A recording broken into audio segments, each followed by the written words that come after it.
Vous le savez, NetExplo est avant tout un observatoire de l'innovation mondiale. C'est chaque année 3000 projets captés et analysés. Je vous propose qu'on découvre ensemble ce tour du monde des innovations sur ce thème Tech and Sustainability qui a été au cœur des Global Trends 2023. Et merci d'accueillir Sylvain Louradour, VP Chief Creative Officer NetExplo.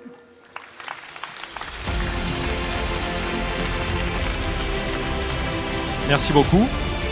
Donc Aurélie, tu le rappelais, NetExplo est un observatoire de l'innovation mondiale. Donc nous captons 3000 innovations, notamment avec Marcus Godard qui pilote la veille sur tous les continents et dans tous les secteurs, ce qui nous donne une approche multiculturelle et multisectorielle de l'innovation. Alors là, c'est un peu de force qu'on va essayer de faire ensemble parce qu'on va faire ce tour du monde en 10 minutes. On va essayer de tenir le chrono projet sous les yeux. Donc, on va commencer par deux citations qui nous demandent la question Tech et Sustainability, c'est un peu dans quel monde voulons-nous vivre. Donc on a cette première citation d'Elon Musk qui est fidèle au personnage. Si l'humanité ne se pose pas sur Mars de mon vivant, je serai très déçu. C'est une vision de la technologie. Et à l'autre bout du curseur, nous avons Bruno Latour. Est-ce que nous continuons à nourrir des rêves d'escapade où nous cherchons un territoire habitable pour nos enfants? Donc nous allons en 10 minutes essayer d'explorer des solutions qui viennent d'à peu près tous les continents. Ça va être très concret, vous allez voir, très opérationnel, peut-être un peu rapide, mais vous me poserez des questions peut-être à la fin.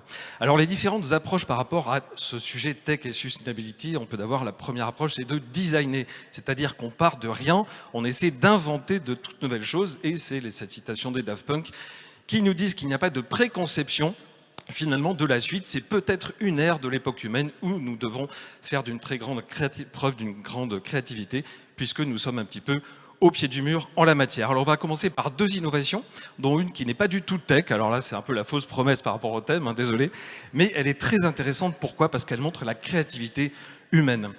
Donc ça, c'est deux étudiantes à Londres qui se sont dit on va attaquer de front deux problèmes sustainable. Un, l'industrie funéraire est hautement productrice de CO2. Et deux, les récifs coralliens sont parfois à l'agonie. Et donc elle crée ces sortes de sculptures, d'une part avec une formule secrète, elle pile des huîtres, c'est de la poudre d'huître, et la dissolution des corps, c'est une nouvelle façon de créer, voilà, c'est un nouveau rituel funéraire en quelque sorte. Et donc vous avez comme ça une solution incroyable, c'est qu'après votre mort, vous êtes réincarné en huître, on peut le simplifier comme ça. Mais en tout cas, c'est une solution incroyable parce que non seulement vous devenez un puits à carbone, mais aussi vous reconstituez autour de vous tout un écosystème de flore et de faune.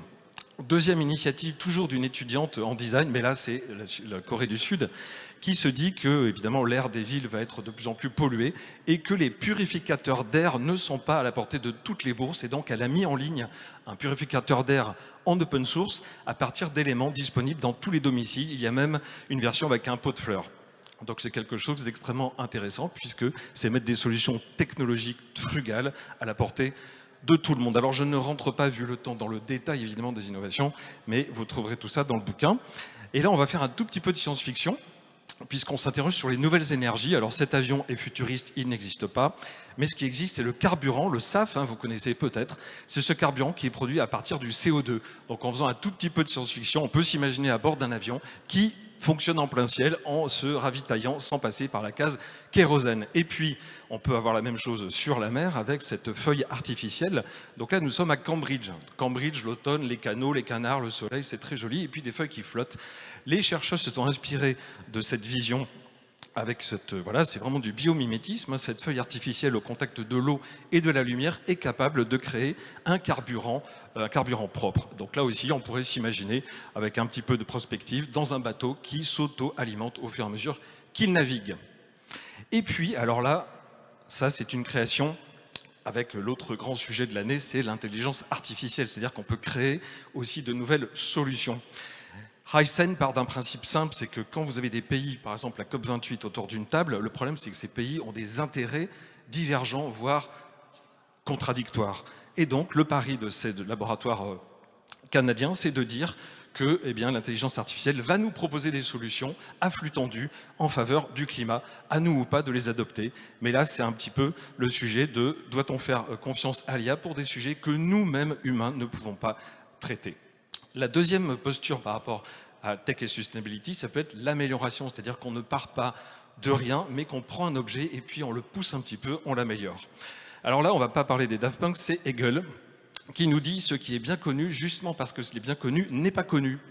Alors ça veut dire quoi? Ça veut dire que parfois, on est tellement dans une idée, un concept que l'on croit connaître, qu'on ne se pose plus de questions, et c'est bien dommage parce qu'on pourrait aller beaucoup plus loin. Par exemple, l'énergie solaire. Il faut quand même une bonne dose de contre-intuitivité pour se dire que l'énergie solaire n'a pas besoin du soleil, et donc cette équipe a mis au point l'énergie solaire nocturne. Idem pour l'éolienne en mer, qu'on nous présente depuis des décennies comme la source d'énergie du futur. Peut-être qu'on peut s'y intéresser, peut-être qu'on peut la redesigner. Et en fait, c'est cette équipe norvégienne qui s'est dit, eh bien, nous allons faire une éolienne en mer flottante, elle n'abîme pas le fond marin. Avec son nouveau design, elle a une prise au vent supérieure et elle fournit 5 fois plus d'énergie qu'une éolienne en mer traditionnelle. Idem pour la plante, qui reste quand même la machine à capter du CO2 la plus simple sur Terre. Simplement, elle a un rythme qui est un petit peu lent peut-être par rapport à nos enjeux climatiques. Donc cette chercheuse l'a fait pousser 2 fois plus vite, avec des feuilles 2 fois plus grandes, et donc elle capte 2 fois plus de CO2. Voilà pour les objets que nous pouvons améliorer alors qu'ils existent. Et une autre posture, il y en a encore 2, c'est transgresser. Alors transgresser, ça pose la question de ce que nous voulons être sur Terre et de notre rapport à la technologie comme outil. Cette philosophe nous dit, au lieu de chercher des raisons en dehors de nous, nous devrions les chercher en nous-mêmes. Qui voulons-nous être? Et c'est vrai que chaque fois qu'on s'empare d'une technologie, eh bien finalement c'est la question de la fin qui nous interroge, la question du purpose, du sens. Alors évidemment, on peut avoir des tentatives de technologie complètement dingues, par exemple ressusciter le mammouth. Pourquoi ressusciter le mammouth? Eh bien, le sol que vous voyez sous les pieds du mammouth est du permafrost. C'est un sol gelé qui abrite des gaz à effet de serre. Le mammouth a disparu, donc les gaz s'échappent. Et les chercheurs d'Harvard qui se sont mis sur ce projet se sont dit, raisonnement inverse, réintroduisons le mammouth en Sibérie pour consolider le permafrost et éviter la fuite des gaz à effet de serre. Donc là, c'est vraiment cette partie, une question qui pose la limite. Allons-nous jouer avec nos tabous, avec notre éthique pour trouver des solutions en faveur du climat? Désolé pour le visuel qui n'est pas très ragoûtant, mais là encore, à l'autre échelle animale, en tout cas en termes de taille, c'est la question qui se pose, c'est voulons-nous d'un rapport utilitariste à la nature? Voulons-nous utiliser la nature à nos propres fins, pour nos propres besoins? Les 2 araignées que vous voyez sont mortes, celle du haut a été transformée en télécommande. En gros, c'est une pince télécommandée. Alors les concepteurs disent que c'est formidable parce que nous avons là sous les yeux une pince biodégradable, et c'est formidable parce qu'elle est capable d'avoir un niveau de précision pour saisir des petits objets, pour des assemblages techniques par exemple, de haute volée. Et la question qui se pose, c'est voilà, avons-nous le droit de jouer comme ça avec une espèce terrestre pour notre propre usage? Autre question éthique, c'est la disparition par exemple de terres émergées à cause de changement climatique, et donc la submersion, c'est le Tuvalu, donc cet archipel va être submergé, et le président du Tuvalu s'est dit je vais préserver mon pays dans le métaverse, donc il va précipiter complètement son pays dans le métaverse. Donc c'est pas simplement faire un jumeau numérique d'une plage paradisiaque, mais c'est aussi tout un système, donc le système régalien, l'éducation, le système social, le gouvernement, etc. Et aussi la citoyenneté des habitants du Tuvalu. Donc comment faire basculer tout un pays dans le métaverse? Et ça, c'est intéressant parce que c'est vraiment des questions cornéliennes, c'est le genre de questions très très difficiles à résoudre qui vont se poser de plus en plus dans les années à venir, tout comme celle-ci. Vous avez sous les yeux un portefeuille qui est fabriqué en cuir de poisson, le poisson lion, que vous voyez derrière le portefeuille. Et donc la question est la suivante, c'est une start-up, Universa, qui dit le poisson lion est devenu une espèce invasive, donc elle détruit les coraux, dont on a besoin, nous humains, pour vivre, eh bien, nous allons exterminer le poisson lion pour pouvoir préserver les coraux. Doit-on, peut-on s'arroger le droit d'exterminer une espèce animale entière pour sauver les coraux et donc notre destin? C'est une des questions cornéliennes. Et la dernière partie, c'est l'écoute, parce qu'avec Marcus, cette année, on a eu beaucoup d'innovations sur l'écoute. Ça a été une des surprises de la captation de l'an dernier. Donc voilà, cet anthropologue nous dit, vous pouvez décider d'actualiser l'idée que la rivière vous écoute. Ça veut dire que la rivière devient un habitant du monde au même titre que nous. L'écoute, c'est une sorte de façon de rééquilibrer le rapport entre les humains peut-être et la nature. Ça demanderait évidemment plus d'explications. Donc l'écoute, la première chose, c'est de comprendre la nature, c'est de l'avoir sous les bras, c'est de l'avoir sous les doigts, sous la main, pour bien la comprendre. Et là, c'est un immeuble qui abrite des humains, mais vous avez aussi des appartements pour les araignées, les canards, les chauves-souris, les criquets, etc. C'est-à-dire beaucoup d'espèces animales pour que les humains et les animaux vivent en symbiose, les végétaux aussi. Et puis l'écoute au sens propre, d'écouter avec un micro, c'est une tentative pour connaître le sous-sol, ce qui se trouve dans la terre, sous nos pieds.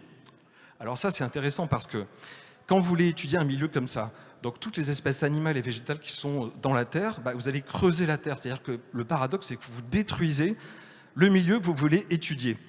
Avec ce micro, évidemment couplé à une IA très perfectionnée, vous pouvez cartographier simplement par l'écoute physique, par le son. Idem pour l'océan. Vous pouvez comprendre vous pouvez faire en fait la cartographie de tout un récif corallien, des centaines d'espèces plus ou moins microscopiques, macroscopiques, végétales, animales, d'un récif corallien. Et il faut savoir qu'un récif corallien, évidemment, fait beaucoup de bruit, contrairement à ce que l'on pense. Voilà, donc ça c'est ce que peut écouter cette innovation qui est capable de cartographier tout un récif. Et donc voilà, je voulais laisser les dernières secondes de cette très rapide conférence à la nature et je vous remercie. Très rapide, plein de choses, plein de choses, ça allait vite, mais vous allez retrouver tout ça dans ce livre qui sera remis. Oui. Tout à l'heure, à tout le monde. Donc vous pourrez potasser tout ça parce qu'il y a plein de choses, c'est très dense, c'est passionnant. Et Sylvain, tu as innové toi aussi cette année puisque tu as fait un document collectif. Alors oui, c'est-à-dire que 30 personnes ont été interviewées dans le monde entier, des sociologues, des philosophes, des experts, des designers, des businessmen, etc., justement pour ouvrir la conversation et pour donner à l'innovation une vision beaucoup plus large, beaucoup plus ouverte. C'est vraiment une conversation qu'on voulait faire avec ce bouquin. On va passer dans un instant la parole aux membres du jury pour les faire réagir à tout ce que tu viens de montrer. Un mot d'abord sur Emma Karenini qui n'a pas pu être là et qui travaille en ce moment auprès du ministre de l'Éducation. Oui, voilà, donc Emma Karenini est en détachement auprès du ministre depuis 2 ou 3 jours. Et donc, on a enregistré, comme elle n'est pas là, on a enregistré des vidéos pour prolonger ce thème Tech et Sustainability. Donc, c'est une approche philosophique, puisque Emma Karenini est philosophe. Elle est autrice d'un livre formidable sur le soleil. Et donc, nous avons listé des thèmes, voilà, la survie des coraux, le jumeau numérique, etc. Même se réincarner en huître. Et vous pouvez trouver ces petites vidéos qui durent entre 6 et 9 minutes dans le bouquin aussi. Voilà, tous les QR codes dans cette petite fiche que vous trouverez dans le livre. Donc vous avez tout, on sait tout. Sylvain, on leur demande quelle est leur innovation préférée, les membres du jury. Est-ce que vous avez un micro? Oui, Marcus, je te laisse commencer. Ouais, c'est moi qui en ai trouvé plusieurs, donc moi je ne vais pas me prononcer, moi j'ai mes préférés, mais je veux influencer personne. D'ailleurs, mon innovation préférée change toutes les semaines chaque fois que je feuillette le livre, mais peut-être quelqu'un a une préférée parmi la quinzaine que Sylvain a Est-ce qu'il y a quelque chose qui a retenu particulièrement votre attention? Allez, je me lance rapidement. Bon, même si être réincarné en huître, je me dis que ça pourrait plaire à mon mari. Je pense que non, ce qui m'intéresse le plus, c'est le lien entre innovation et sustainability et la possibilité, par exemple, d'utiliser l'AI pour avoir des idées différentes en termes de sustainability, pour sortir du cadre. Et avec la science du prompt, on peut aller vraiment inventer des choses qui sont intéressantes sur ces sujets-là et ouvrir des champs de possibles à investiguer. Donc moi, je suis intriguée par cette innovation-là. Moi, j'adore la nouvelle plasticité de pensée de certaines innovations. Ici, on a quand même des innovations comme colossales. Des gens avec qui, d'ailleurs, je travaille, donc je suis un petit peu biaisée.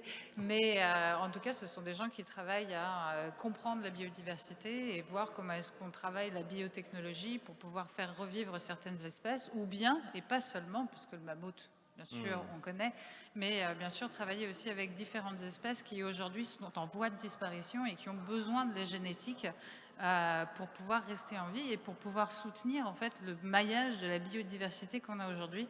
Et donc ça, j'adore, parce qu'on passe d'une pensée écologique à une pensée de biocomplexité qui est absolument fascinante. Moi, ma préférée, c'est la toute première, Resting Reef, que j'avais déjà vue. Déjà, bravo, parce qu'on voit beaucoup de dossiers à Station F. Je vois des milliers de startups par an. Et vous avez vraiment trouvé beaucoup de choses très originales, donc assez impressionnée. Et donc Resting Reef, c'est ma préférée parce que j'aime beaucoup le fait qu'il s'adresse à un sujet original et un peu tabou, qui est celui de la mort. Et a priori, je ne veux pas être trop pessimiste, mais ça nous concerne tous. Donc il y a un marché, et le fait de réutiliser, que ce côté circulaire, évidemment, c'est passionnant. Donc voilà. Alors moi j'ai bien aimé le purificateur d'air parce que je trouve qu'il y a aujourd'hui il y a beaucoup d'innovations en matière écologique qui vont pas être forcément toujours accessibles à ceux qui en ont le plus besoin, et notamment, et donc on parle aussi beaucoup aujourd'hui de la transition juste, et donc rendre la transition écologique abordable à tous. Voilà, je pense que c'est un enjeu absolument majeur. Merci. Alors Bénédicte, partageons la même très belle idée. Je trouve que ce purificateur low-tech, si j'ai bien compris, je trouve ça génial parce que c'est résoudre un problème accessible à tous. Alors moi, par contre, j'ai eu un petit coup de griffe. J'ai eu beaucoup de mal. Alors, je vais lire avec beaucoup d'attention le projet Colossal, mais il m'a dérangé. Parce que me dire qu'on va résoudre un problème en faisant revivre des espèces, en créant peut-être d'autres problèmes, j'avoue que ma plasticité de mon cerveau là est un petit peu mise à rude épreuve. Mais en tout cas, je lirai ça avec beaucoup d'attention.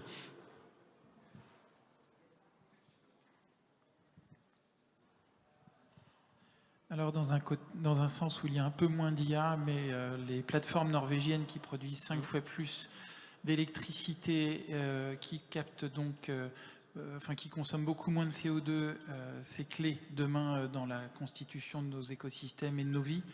Et donc sans impact sur l'environnement aussi, ça est vraiment majeur pour moi.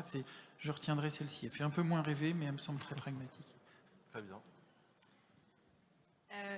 Donc moi j'étais très impressionnée de découvrir toutes ces innovations, et j'ai hâte de découvrir le livre d'ailleurs. Et moi j'aime toutes les innovations qui concernent l'océan, c'est ce qui me touche le plus, et notamment de la dernière innovation sur une meilleure connaissance du corail. Je trouvais que ça m'a beaucoup marqué. Et c'est vrai qu'on avait amorcé lors du dernier forum une réflexion sur la Blue Tech, avec déjà pas mal d'exemples et on pense vraiment prolonger ce thème parce qu'il est décisif. Ouais. Tout à fait. Merci. Merci beaucoup à tous pour votre réaction. Je vous propose...